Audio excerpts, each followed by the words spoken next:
Listo, pues muy buenas noches a todos los que nos acompañan a esta sesión virtual organizada por Cívica Querétaro. Les damos la bienvenida a este espacio de diálogo con quienes aspiran a ser juzgadoras y juzgadores federales. Agradecemos profundamente la disposición de Itza Livier García, quien hoy nos acompaña para conversar de manera directa y transparente. Permítanme explicar la dinámica de este diálogo. La sesión tendrá una duración de 30 minutos distribuidos de la siguiente manera. Posterior a esta introducción, la candidatura tendrá 3 minutos para presentarse. Posteriormente, iniciaremos el diálogo de 2 bloques de preguntas detonadoras, cada uno de 10 minutos. Las preguntas detonadoras surgen de 4 ejes de la agenda cívica. 1, participación ciudadana. 2, derecho a la ciudad. 3, seguridad, justicia y paz. 4, medio ambiente saludable. Cada eje cuenta con una urna que contiene preguntas propuestas por organizaciones de la sociedad civil especializadas en esas áreas. Durante la sesión, la candidatura elegirá una urna para sustraer su pregunta y más adelante se repetirá el proceso para la segunda. Estas preguntas serán formuladas o fueron formuladas por representantes de las organizaciones de la sociedad civil participantes. Al final de los planteamientos, la candidatura contará con 5 minutos para emitir un mensaje de cierre. Es importante recordar que el objetivo de estos diálogos es conocer las posturas de las candidaturas respecto a la protección, progresividad y expansión de los derechos humanos, en especial para mujeres, personas indígenas, migrantes, comunidad LGBTIQ+, personas con discapacidad, infancias y adolescencias. Desde Cívica Querétaro reafirmamos nuestro compromiso por el fortalecimiento de los derechos colectivos y difusos y con una justicia que aplique la Constitución y los tratados internacionales para garantizar la dignidad de todas las personas. Finalmente, les compartimos que tanto organizaciones de la sociedad civil como académicos estarán evaluando estos diálogos. Con los resultados, elaboraremos un informe que derivará en un semáforo de candidaturas, el cual será público antes de la jornada electoral del 1 de junio. Les recordamos que esta sesión está siendo transmitida en vivo a través de nuestras redes sociales. Si por algún motivo el tiempo se extiende, la sesión se cerrará automáticamente pasados los 39 minutos. Dicho esto, damos inicio formal a esta sesión y le pedimos a la candidatura que nos acompaña su presentación personal en un máximo de 3 minutos. Adelante, Itza. Muchas gracias y buenas noches.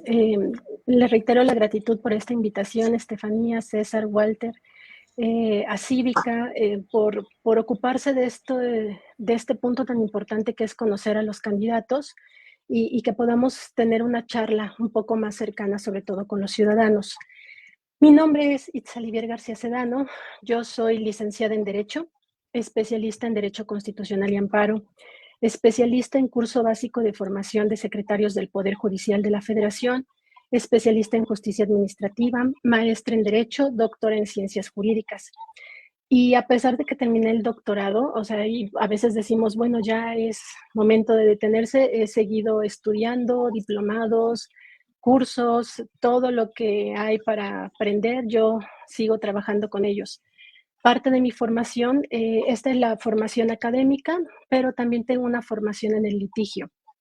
En el litigio tengo la fortuna también de estar en un despacho jurídico. En este despacho jurídico nosotros litigamos cuestiones de materia administrativa, de materia de protección de derechos fundamentales, como el derecho a la seguridad social, de responsabilidad patrimonial del Estado, responsabilidad de servidores públicos. Entonces, mi carrera no nada más se ha enfocado en la parte académica, sino también en el litigio, y ahí es donde he tenido la fortuna de tener un acercamiento con los ciudadanos, quienes llegan con sus problemas y nosotros tenemos que buscar todos los medios y alternativas para encontrar la mejor opción para resolverlos. ¿Qué más? Pues me dedico a la investigación, por supuesto, en la universidad, a la docencia. Imparto clases de materias como Derecho Procesal de Amparo, como Derecho Constitucional, como Teoría del Amparo, entonces Introducción al Estudio del Derecho, Ética Aplicada y Ejercicio de la Profesión. Son parte de las materias que yo he tenido el gusto también de impartir en la Universidad Autónoma de Querétaro. También soy maestra de posgrado en la maestría en Retórica, Argumentación Jurídica y Litigación Oral.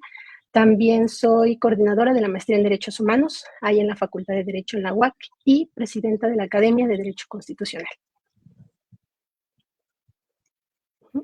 Muchas gracias, candidata. Pues mira, antes de iniciar con las preguntas, quiero presentarte a Estefanía Biondi, que representa a la Coalición por la Movilidad, la QM21, y a Walter López, que es el vocero del Frente Queretano por el Derecho a la No Discriminación y el Estado Laico.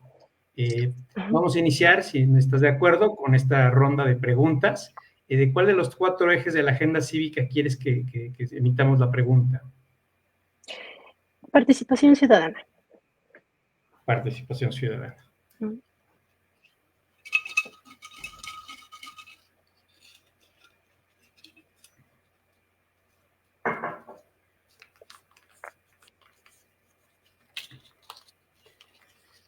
Es un planteamiento hecho de la organización Parlamento Abierto Ciudadano. Dice, a partir de este proceso, las personas juzgadoras serán electas, por lo tanto, se convierten en actores políticos y ejercen una representación. La pregunta es, ¿existe el riesgo de ideologizar o partidizar la justicia? Fíjate que yo creo que no, y no debería de ser de esa forma.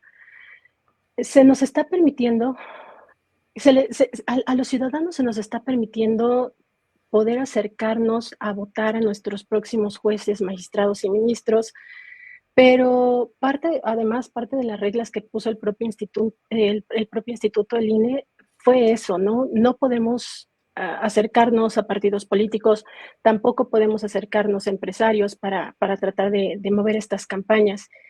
Entonces, creo que vamos con nuestra formación, o sea, vamos con nuestra formación académica, con nuestra formación ética, eso es lo que le estamos presentando a los ciudadanos. Yo personalmente no tengo ninguna afiliación política, es más, en clases puedo ser muy pro defensa de los derechos y eso me aleja a estas cuestiones.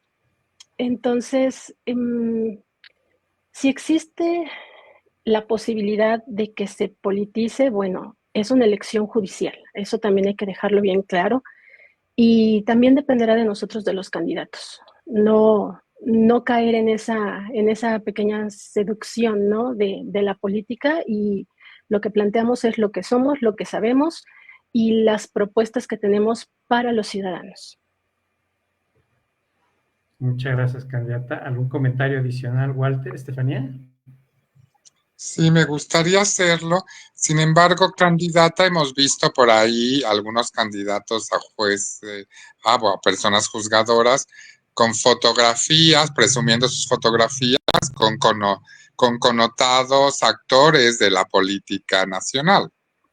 Mi pregunta es aquí, si fuera tu caso en el que pues no quedaras, por decirlo de alguna forma, y que sí se politizara y se hiciera un mugrero, estoy pensando en un escenario así, ¿existe la posibilidad de recurrir en esta elección? Existe, pero ¿cómo? ¿En qué sentido, Walter? De recurrirla, de decir, o a quién, imagínate que hay igual no tú, sino un escenario en el que alguien que compitió se siente que hubo pues ahí ciertas situaciones que no fueron equitativas. Existen estos recursos en una elección normal en el INE. ¿Existen los mismos recursos en el INE para esta elección, para alguien que se sienta insatisfecho con los resultados y que aporte pruebas de que, bueno, sí hubo estos apoyos, digamos, de actores políticos o empresariales, etcétera, en la elección? ¿Existe esta posibilidad? Sí, por supuesto, como tal, lo que les comentaba, ¿no? El INE fue muy claro en cuanto a las reglas, y una de esas reglas es que los partidos políticos no podrían intervenir en esta elección. O sea, esa es una regla como tal, explícita. Se puede recurrir, por supuesto, la misma ley establece sus propios recursos. Quien tenga una inquietud para estas situaciones tendrá que seguir esta línea de defensa. Pero también creo que ahí, fíjate que es una oportunidad para los ciudadanos, ¿no? Yo en algún momento lo comentaba, a ver, si estas son las reglas que nos están dando y nosotros nos estamos postulando para un cargo en el que tenemos que aplicar las reglas o conocer tal vez la constitucionalidad de las mismas, sí. ¿Cómo es posible que ahorita empecemos a hacer cosas que van en contra de las mismas reglas que están operando este procedimiento, ¿no? Entonces ahí me parece que es una oportunidad para los ciudadanos muy importante de observar nuestro actuar y conforme a nuestro actuar decidir a quién otorgarle su voto.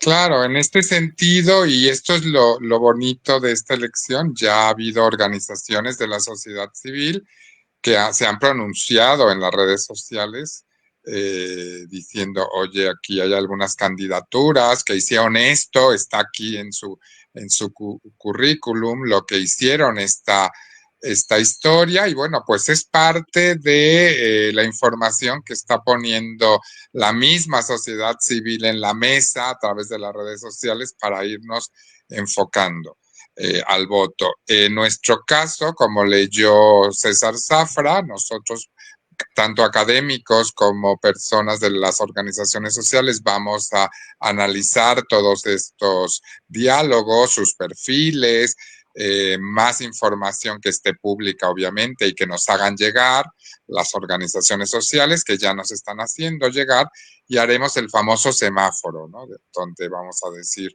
oye, pues finalmente ranqueamos las candidaturas en estos colores del semáforo para tener un instrumento que por otro lado la sociedad civil de a pie nos está pidiendo. Fue uno de los pivotes, iniciadores de este proceso que nos dijeron, oigan, ustedes siempre han hecho estas evaluaciones, en este caso más necesario, porque son muchísimos candidatos y candidatas, y bueno, eso intentaremos, llegar con este semáforo antes del 1 de junio, obviamente. Así es. ¿Algún comentario adicional, Estefanía? ¿No? Pues si gustan pasamos a la siguiente pregunta. ¿Cuál eje propone o sugiere, candidata? El siguiente, medio ambiente saludable. Medio ambiente saludable.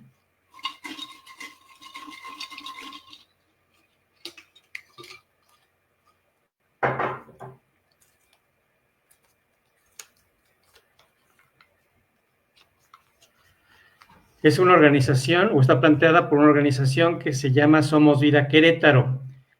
Señala, en algunos juicios se desechan las demandas y quejas ciudadanas por no tener interés legítimo. ¿Cómo resolvería este conflicto que obstruye el acceso a la justicia ambiental? Por medio del interés legítimo. Se ha modulado bueno, aquí es parte qué interesante pregunta, porque es parte de la investigación que yo he desarrollado. Mi tesis doctoral es sobre el amparo colectivo y el sujeto colectivo, ¿no? Entonces, que empecemos a mirar que existe otra forma en el sujeto, ¿no? Y aquí juega un papel muy importante, que es un criterio ya emitido por la Corte acerca del interés legítimo. Si bien es cierto, ¿qué es lo que necesitamos para que exista este interés? Y sobre todo que se da en estos temas de protección de derechos sociales, ¿no? Educación, salud, vivienda, medio ambiente saludable. El interés legítimo que nos dice que nosotros, cuando pertenecemos a una comunidad, siempre y cuando ese es uno de los elementos, por supuesto, pertenecer a la comunidad que puede tener una afectación precisamente en un derecho constitucional, que estos son famosos derechos sociales, entonces esa comunidad tiene ese interés legítimo frente a las autoridades para demandar, ¿sí? Y bueno, también las organizaciones civiles pueden demostrar este interés legítimo siempre y cuando se hayan constituido en asociaciones civiles y como parte de los elementos de defensa que se van a desarrollar en este documento, ellos tengan como estudio, como parte de su litigio, como prevención, la defensa de derechos sociales. Entonces, si bien es cierto que legalmente tenemos este interés jurídico que es bastante, digamos que más cerrado en cuanto a la afectación, o sea, tiene que afectarse un derecho sustantivo a mí, en el interés legítimo tenemos una modulación en la cual comunidades como asociaciones civiles pueden ir a la defensa de estos derechos. Ok. ¿Algún comentario?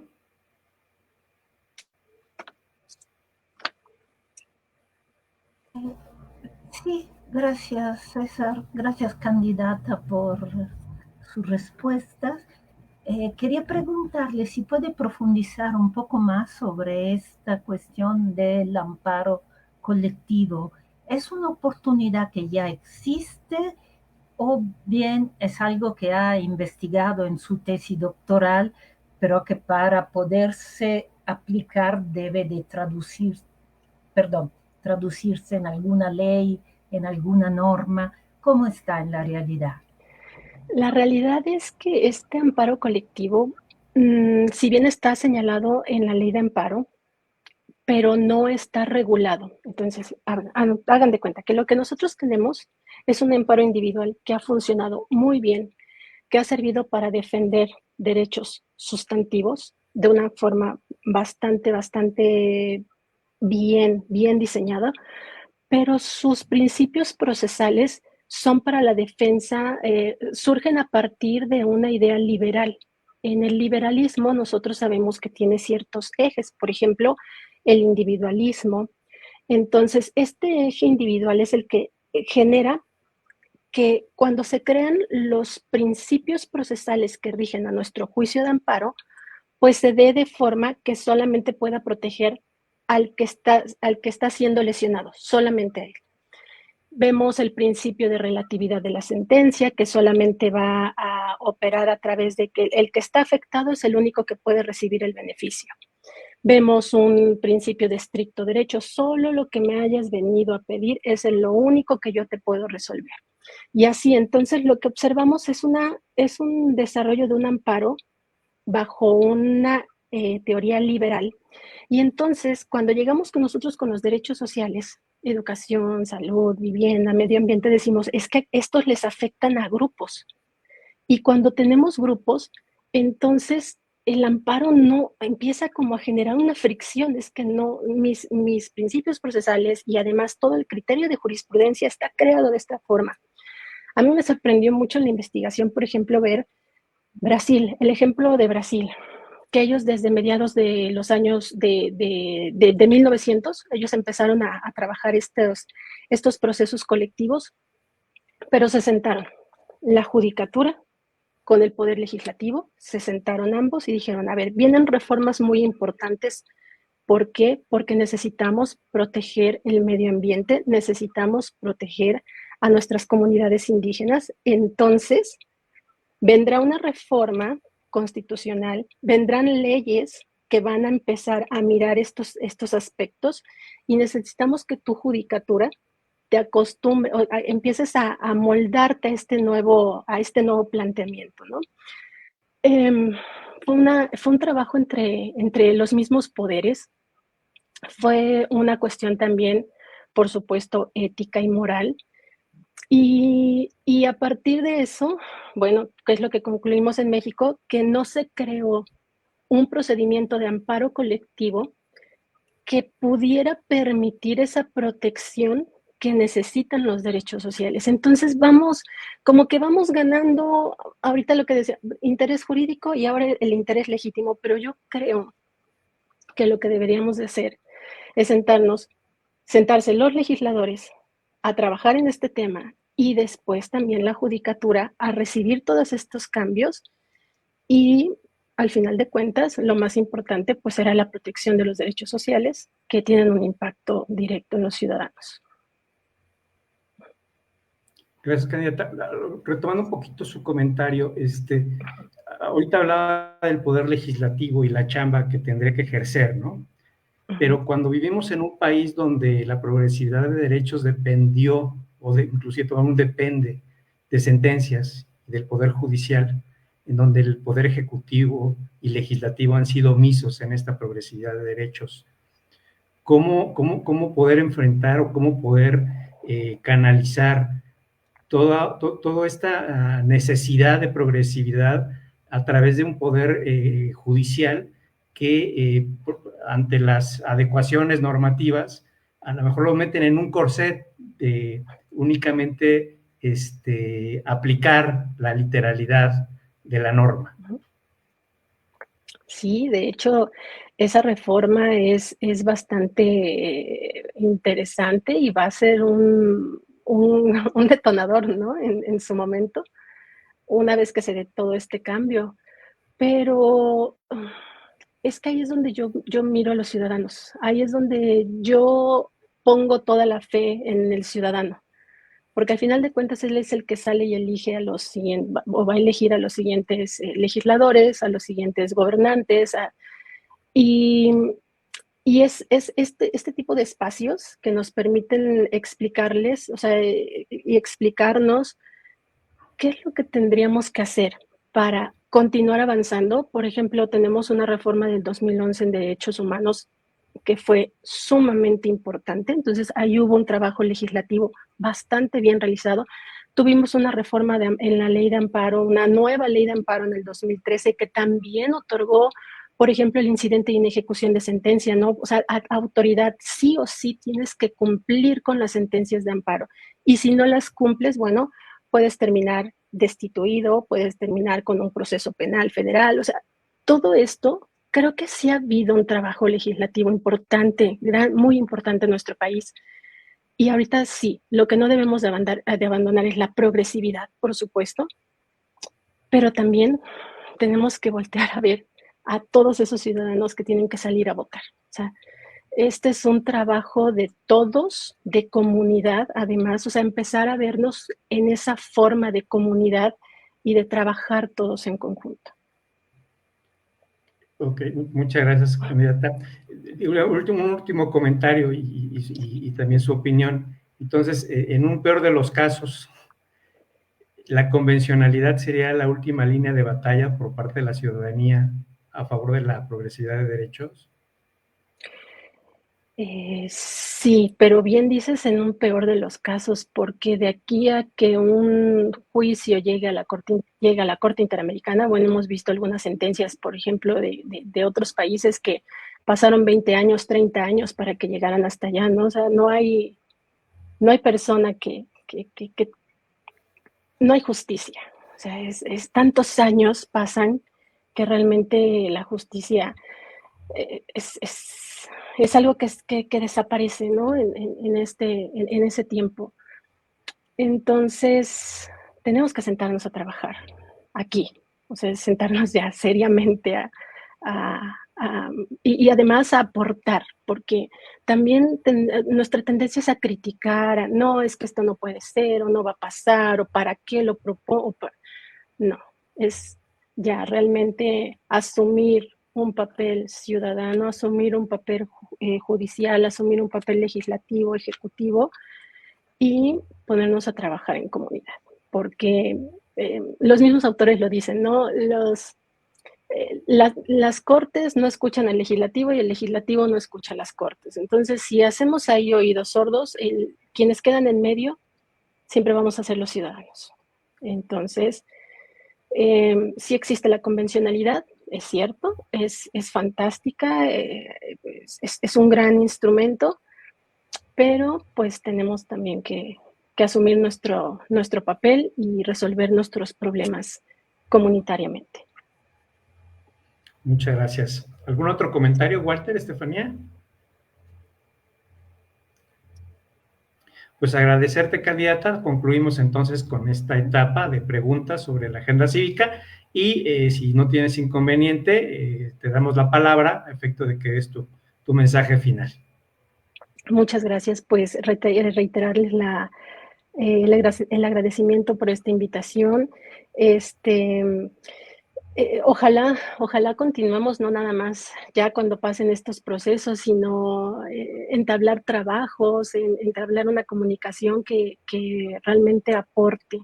Insisto, a veces es la parte crítica está ahí siempre, ¿no? Pero necesitamos también ya aportar soluciones para todo lo que estamos viviendo y además todo lo que viene. E invitar a la gente que salga a votar. O sea, que revisen los perfiles, es bien importante que ingresen a las páginas, por ejemplo, del INE, Conóceles, o también la página de juzgadores.org. En esa ustedes van a poder encontrar el currículum, el trabajo que ha desempeñado cada uno de los candidatos. También que practiquen el voto, porque, bueno, vamos a tener, en el caso de Querétaro, 6 boletas. Entonces se van a elegir bastantes puestos a nivel de Poder Judicial de la Federación, ministros, magistrados, sala superior, sala regional, colegiados de apelación y juzgados de distrito. Entonces la gente tiene que ir previamente preparada, eso es muy importante. Y ya una vez que haya hecho toda su selección y estén listos para salir a votar, pues ubicar su casilla. Ese también es un elemento ahorita muy importante porque habrá menos casillas. Entonces, ir preparados con las personas a las que queremos en estos espacios, realmente conocerlas, acercarnos a sus perfiles. En mi caso yo tengo un perfil de Facebook, que es mi nombre, Itzelivier García Sedano. En Instagram también me encuentran y en TikTok. Y bueno, también que los ciudadanos sean conscientes que si no hemos hecho unas grandes campañas, 1 es por el tiempo reducido en mi caso, 2 porque sigo trabajando, fue parte, ¿no?, de las reglas también, que siguiéramos trabajando, y 3 porque como tal, este es un elemento también muy interesante, el Estado no está gastando en cuanto al dinero para las candidaturas, entonces es dinero propio y además es dinero que no puede estar dirigido en ciertos elementos, por ejemplo, en publicidad, no se puede pagar, etcétera, etcétera. Así que si nosotros estamos así, haciendo una campaña con la ayuda de ustedes, de los ciudadanos, creo que es un muy buen momento también para mirar esta oportunidad que se está gestando y que ese dinero se vaya a derechos, a la materialización, a la consolidación de un Estado social de derecho. Y salir a votar 1 de junio, boleta amarilla, 03, recuadro naranja, que es el que me corresponde. Pues muchas gracias, candidata. Si no tienes inconveniente, ya en lo posterior seguramente estaremos en contacto al posterior a esta elección. Agradecerle, Walter, agradecerte, Estefanía, agradecerte a todos los que nos están escuchando y pues nos vemos en la siguiente. Gracias. Muchas gracias, candidata.